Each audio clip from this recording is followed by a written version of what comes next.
Drugs എന്ന് പറയുന്ന പണ്ട് കാലത്ത്, അതായത് ഒരു ഏഷ്യൻ സിവിലൈസേഷൻ പീരിയഡ് ടൈമിലൊക്കെ പല മെഡിസിനൽ പർപ്പസിന് വേണ്ടിയിട്ടാണ് യൂസ് ചെയ്തുകൊണ്ടിരുന്നത്.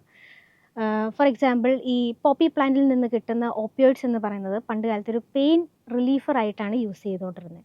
അതുപോലെ തന്നെ കൊക്കെയിൻ എന്ന് പറയുന്നത് പണ്ട് കാലത്ത് ഒരു ലോക്കൽ അനസ്തെറ്റിക് ആയിട്ടാണ് യൂസ് ചെയ്തുകൊണ്ടിരുന്നത്. ഇത് പിന്നീട് മിസ്യൂസ് ചെയ്യപ്പെടുകയും പലരും അതിനോട് അഡിക്റ്റ് ആവുകയാണ് ചെയ്തത്. അത് പിന്നീട് ഒരുപാട് ഡ്രഗ് റിലേറ്റഡ് ക്രൈംസിലോട്ട് നയിക്കുന്നതായിട്ട് നമുക്ക് കാണാൻ പറ്റുന്നുണ്ട്.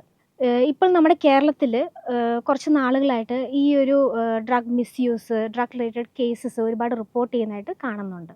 പല ടോക്ക് ഷോസിലും അല്ലെങ്കിൽ ആർട്ടിക്കിൾസിലൊക്കെ നിങ്ങൾ വായിച്ചിട്ടുണ്ടാവും, ഡ്രഗ്സ് നമ്മളെ ഫിസിക്കൽ ഹെൽത്തിനെ ബാധിക്കും, മെൻ്റൽ ഹെൽത്തിനെ ബാധിക്കും എന്നൊക്കെ. ഇത് കൂടാതെ തന്നെ നമ്മുടെ കമ്മ്യൂണിക്കേഷൻ എബിലിറ്റീസിനെയും ഇതിനെ ബാധിക്കാനുള്ള ചാൻസ് ഉണ്ട് എന്നാണ് ഈ അടുത്ത് നടത്തിയ പല പഠനങ്ങളിലും പറയുന്നത്. നമ്മുടെ കമ്മ്യൂണിക്കേഷൻ എബിലിറ്റീസിനെ എങ്ങനെ ബാധിക്കുന്നു എന്ന് ചോദിച്ചു കഴിഞ്ഞാൽ, നമ്മുടെ സ്പീച്ച് ഫ്ലുവൻസി, അതായത് നമ്മളിപ്പോൾ ഒരാളുമായിട്ട് സംസാരിക്കുമ്പോൾ അതിനൊരു നോർമൽ ഫ്ലുവൻസി ഉണ്ട്, അല്ലെങ്കിൽ അതിനൊരു ഫ്ലോ ഉണ്ട്. ആ ഒരു ഫ്ലോനെ ഇൻട്രപ്റ്റ് ചെയ്യുന്ന രീതിയിൽ ഈ ഡ്രഗ്സ് നമ്മളെ എഫക്റ്റ് ചെയ്യാം. അതുപോലെ തന്നെ നമ്മുടെ സ്പീച്ചിനെ ഹെൽപ്പ് ചെയ്യുന്ന പല സ്പീച്ച് റിലേറ്റഡ് മസിൽസ് ഉണ്ട്.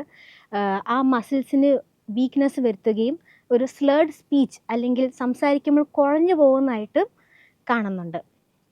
പിന്നീട് നമ്മൾ കണ്ടുവരുന്ന മറ്റു പല സിംറ്റംസാണ് വേർഡ് റിട്രീവൽ ഇഷ്യൂ. അതായത് നമ്മളിപ്പോൾ ഒരു കോൺവെർസേഷൻ മെയിൻറ്റെയിൻ ചെയ്ത് കൊണ്ടുപോകണമെങ്കിൽ നമ്മൾ ഒരു സെൻറ്റൻസ് ഫ്രെയിം ചെയ്യുമ്പോൾ പല വേർഡ്സും ഓർത്തെടുത്ത് നമ്മൾ സെൻറ്റൻസ് ഫ്രെയിം ചെയ്താണ് ഒരു കോൺവെർസേഷൻ നമ്മൾ മെയിൻറ്റെയിൻ ചെയ്യുന്നത്.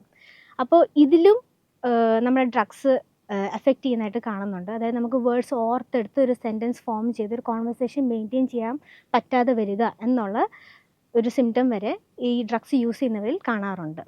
പിന്നീട് വെർണിക്സ് അഫീസിയ പോലത്തെ കണ്ടീഷൻസും ചില കേസ് സ്റ്റഡീസിൽ റിപ്പോർട്ട് ചെയ്യുന്നുണ്ട്. അതായത് ഒരു വ്യക്തി സംസാരിക്കുമ്പോൾ എന്താണ് സംസാരിച്ചതെന്ന് കോംപ്രിഹെൻഡ് ചെയ്യാൻ പറ്റാതെ വരിക എന്നുള്ളതിൽ വരെ പല ഡ്രഗ്സും നമ്മൾ എഫക്റ്റ് ചെയ്യുന്നതായിട്ട് കാണുന്നുണ്ട്.